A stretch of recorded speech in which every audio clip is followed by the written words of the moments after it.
Hi friends, I hope you are doing well. Today we'll talk about how to fix or how to solve the problem of Pawns.App. We click on settings, then we click on apps, default apps, app settings.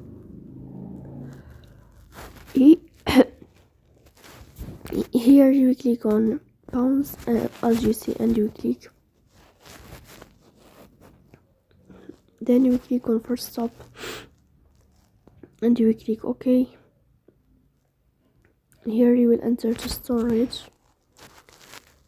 So here we go to storage like this, and then here you will click on clear cache. In the end you will turn off your phone and you will wait a moment to restart your phone again to fix that problem. So please don't forget to support us by like and subscribe. See you next time, and thank you for your watching and your attention.